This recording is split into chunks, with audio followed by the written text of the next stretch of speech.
Okay, this is a Day22 Solutions video is asked to do three problems, all graphs, 14, 17, and 19. So first of all, quick review here. The parent function for the log function would look with our a, b, h, and k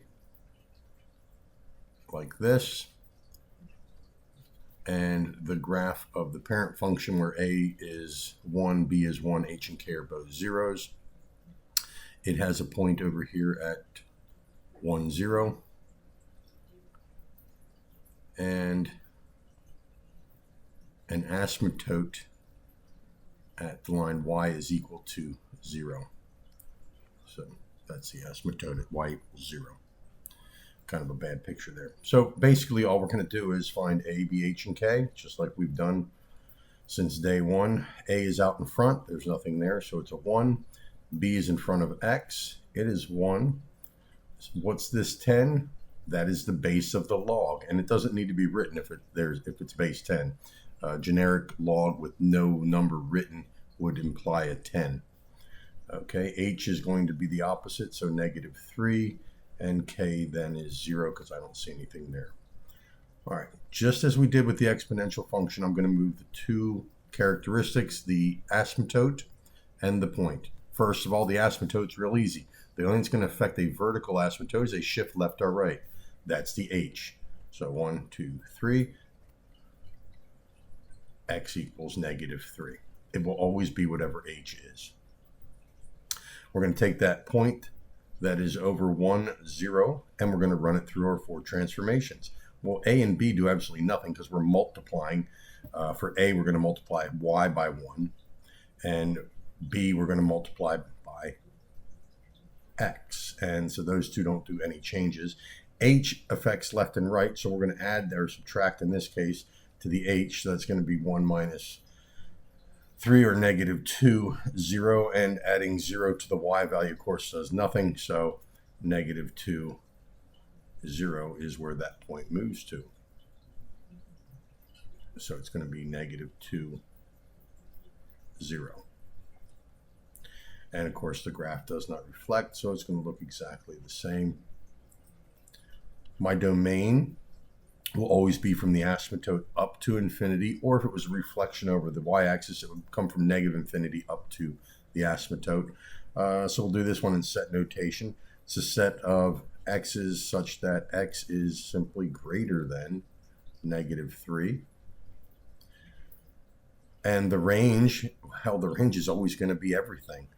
So it's going to be the set of y's such that y is an element of all real numbers. And that's all you need to do for number 14. Okay, next up is 17. It's still a log. It's base 3. Doesn't really affect too much of anything.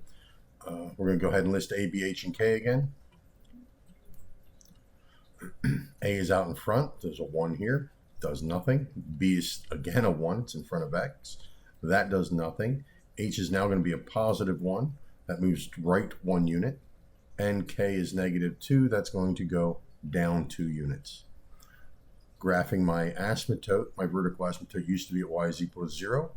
H affects that. So I come over here, and now my vertical asymptote is y is equal to 1. I'm going to take that point 1, 0, run it through the transformations. Again, a and b being 1 does nothing because I'm multiplying the y's by 1 for a, the x's by 1 for h, no change. H is going to be a left or right, so I'm going to add 1 to x. So it becomes 2, 0. And k I'm going to subtract from y, so that becomes 2, -2. It's not a reflection. It's simply a shift to the right 1 unit and down 2 units.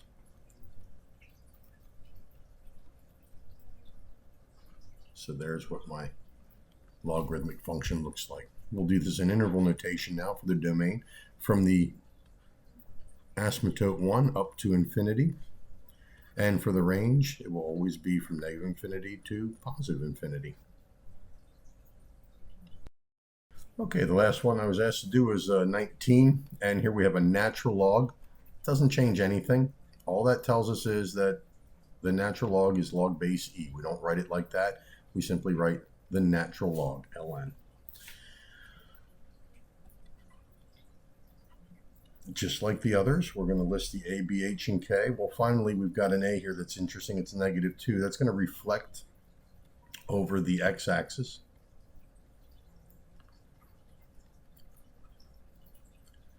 Oops. And it's also going to stretch it vertically by a factor of 2.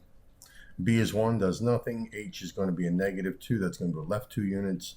And K -3, that's going to go down 3 units. All right. The asymptote, again, is only affected by the shift left or right. So we're going to come over here and make our vertical asymptote now at x is equal to -2. Take that same point, 1, 0, and we're going to run it through the transformations. A is always multiplied by y's. So I'm going to take my y value and multiply it by a -2, which does absolutely nothing. B's, I multiply by x, but multiply by 1 doesn't change it. H, I'm going to add, or here in this case, subtract from x. So that's going to give me a -1, 0. And finally, K is going to be added or subtracted from the Y. It's a shift up or down. So that point is now -1, -3.